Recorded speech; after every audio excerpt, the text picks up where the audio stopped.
So guys, last episode में हमने देखा कि ईटो और आयाडो जो है वो फाइनली एक दूसरे को डेट करने लग गए हैं और इन्हीं के ऊपर जो है ज्यादा फोकस करा गया था लास्ट एपिसोड में और इन्हीं के रिलेशनशिप को दिखाया गया था। इसके आगे क्या होता है वो पता चलेगा हमें इस एपिसोड में। तो बिना टाइम फोड़े लेट्स फ्रिकिंग बिगिन।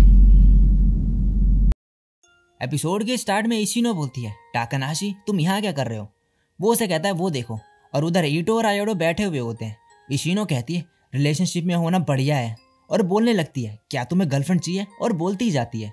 मित्सुया बोलता है नहीं, मैं टाइम टू टाइम गर्ल्स के साथ रह सकता हूँ और मैं ऐसे ही खुश हूँ। इशिनो कहती है व्हाट अ क्रीप।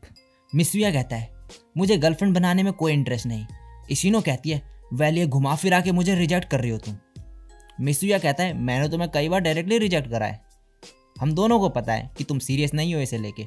इशिनो कहती है नहीं, मुझे बहुत खुशी होती अगर तुम मुझे डेट करने के लिए एग्री हो जाते, और फिर उसे एक कोने में कर देती है। मित्सुया बोलता है ये उल्टा नहीं होना चाहिए था। इशिनो कहती है मैं ऐसा क्या करूं कि तुम मुझे लाइक करने लगो। मित्सुया बोलता है वेट, मुझे लगता है मैंने कुछ फील किया अभी। इशिनो बोलती है सच में? मित्सुया कहता है हाँ, थोड़ा और करो। इशिनो कहती है क्या? मित्सुया कहता है तुम्हारी ये साइड काफ़ी अलग लग रही है। इशिनो कहते ओह, और फिर एकदम से बोलती है वेट अ मिनट, तुम मेरा मजाक बना रहे हो। दूसरी तरफ आयाडो के कुछ फ्रेंड्स उसके पास आ जाते हैं और आयाडो उन्हें बताती है कि वो ईटो को डेट करने लगी है और उन्हें इंट्रोड्यूस कराते हैं ईटो से और ईटो को उनसे। तभी वो हंसने लगते हैं और बोलते हैं हमने नहीं बोला था इंट्रोड्यूस कराने के लिए, और कहते हैं तो तुम्हें रियल वर्ल्ड के लोग भी पसंद है, तुम हमेशा मांगा में घुसी रहती हो, तो मुझे लगा कि तुम्हें बॉयज़ में इंटरेस्ट नहीं, और उनका मजाक बनाने लगती है। तभी इशिनो आके उसका कान खींच देती है और उस लड़की पे चिल्लाने लगती है, और फिर वो लड़की भी उस पर चिल्लाने लगती है और इनकी बहसबाजी होने लगती है। तभी मित्सुया बीच में आ जाता है और इन्हें रोक देता है और इशिनो को बोलता है लड़कियों को लड़ाई नहीं करनी चाहिए और ऐसी लैंग्वेज यूज मत करा करो, इसीलिए मुझे तुम पसंद नहीं हो। और फिर उन लड़कियों को भी समझाता है ऐसा ना करने के लिए, और फिर वो वहां से चली जाती है।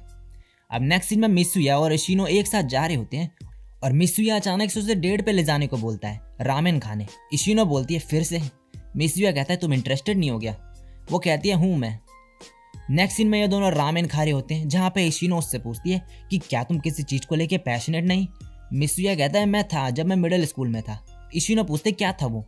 मित्सुया कहता है मैं नहीं बताऊंगा तुम्हें, और इशिनो फिर गुस्से में आ जाती है और कहती है कोई नहीं, वैसे भी ये कोई डेट नहीं, मैं तुम्हारे साथ हमेशा बस रामेन ही खाती हूँ। मित्सुया कहता है तो तुम एक रियल डेट पे चलना चाहोगी? अब नेक्स्ट सीन में हिकारी और इरोहा एक साथ होते हैं। हिकारी कहता है कि मॉम ने तुम्हें फिर घर पे बुलाया है और तुम्हें क्या खाना है वो पूछा है। इरोहा कहती है हॉट पॉट। अब हिकारी घर पहुंचता है और मॉम से कहता है आप कर क्या रही हो? वो कहती है व्हाट? हिकारी कहता है आप कर क्या रही हो? वो कहती है व्हाट? हिकारी तभी प्लग निकाल देता है और उसकी मॉम उस पर चिल्लाने लगती है और वो कहती है मैं इरोहा के लिए एप्रन बना रही थी, क्या तुमने उससे पूछा कि वो कब आ रही है? हिकारी कहता है कि उसने कहा कि उसे हॉट पॉट चाहिए और वो कब आ रही है ये पता नहीं अभी। उसकी मॉम कहती है वीकेंड में कैसा रहेगा? अब नेक्स्ट सीन में कारू हिकारी के रूम में आता है एक इंसाइक्लोपीडिया लेने, क्योंकि वो आंजू को एक्वेरियम ले जा रहा था तो उससे रिलेटेड उसको नॉलेज चाहिए थी थोड़ी। और जाते वक्त हिकारी को कहता है पता नहीं इरोहा जैसी लड़की तुम में क्या देखती है। हिकारी कहता है मुझे भी नहीं पता, मैं बस उसके लिए सब करना चाहता हूँ जिससे वो खुश रहे। कारू तभी एक पेज निकालता है और कहता है कि और बताओ तुमने उसके साथ क्या क्या किया, मैं नोट कर रहा हूँ। हिकारी कहता है मैं ये सब क्यों बताऊँ। नेक्स्ट सीन में इशिनो और मित्सुया डेट पे आए हुए होते हैं और एक एक्वेरियम में होते हैं। वो वहाँ पे इशिनो काफ़ी इंजॉय कर रही होती है और मित्सुया का हाथ पकड़ लेती है। मित्सुया कहता है इशिनो ये क्या कर रही हो? वो कहती है हम डेट पे आए हैं। मित्सुया कहता है मुझे ये ठीक नहीं लग रहा। इशिनो फिर रोने लगती है और कहती है कि मैं क्यों नहीं पकड़ सकती तुम्हारा हाथ, और तभी उसका पैर मुड़ जाता है। मित्सुया कहता है हील्स पहनोगी तो यही होगा। ये सुन के वो गुस्सा हो जाती है और जाने लगती है, और मित्सुया भी तभी उसके पीछे पीछे जाने लगता है और एकदम से वो आंजू को देखता है वहाँ पे जाते हुए, और तभी उसे पकड़ लेता है और बोलता है तुम यहाँ क्या कर रही हो?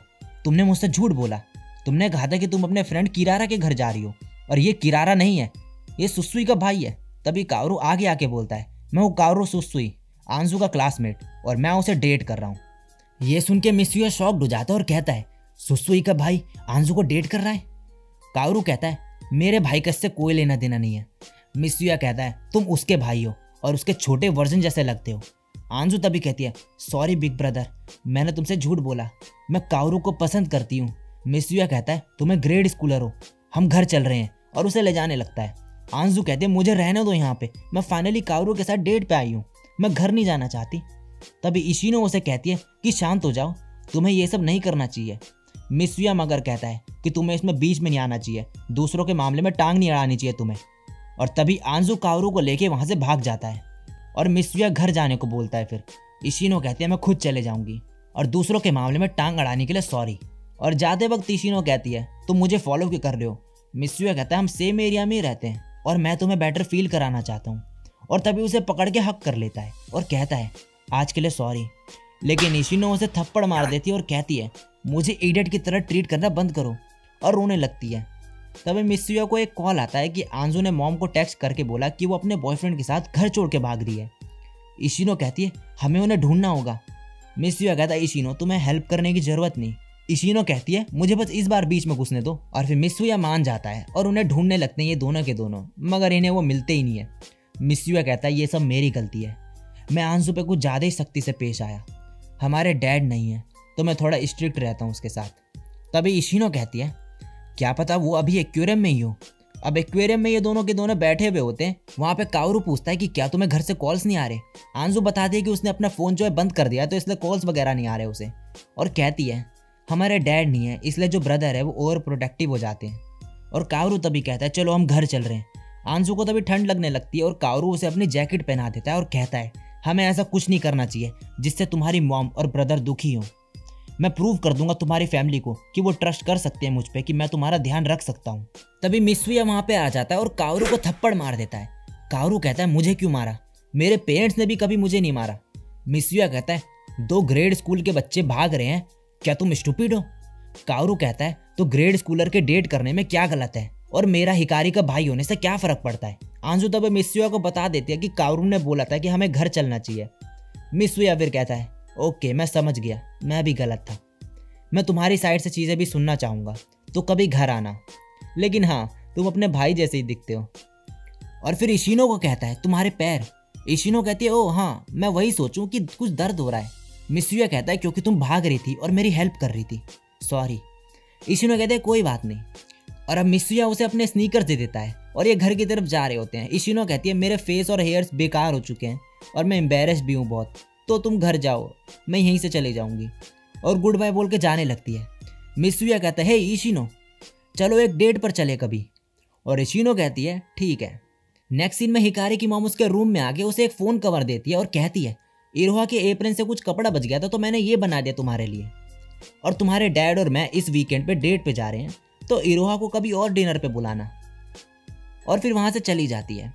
तभी हिकारी को इरोहा का टेक्स्ट आता है जिसमें लिखा होता है कि तुम अगली छुट्टी पे क्या कर रहे हो। और इसी के साथ ये एपिसोड यहीं पे ख़त्म हो जाता है। सो गाइस इस एपिसोड में इतना है। वीडियो अच्छी लगी हो तो लाइक कर देना और नीचे कमेंट करके भी बता देना कि कैसी लगी वीडियो, और चैनल पर पहली बार टपकी हो तो सब्सक्राइब कर देना। तो आज के लिए बस इतना ही, मैं मिलता हूँ नेक्स्ट वीडियो में, तब तक के लिए सायोनारा और बाय।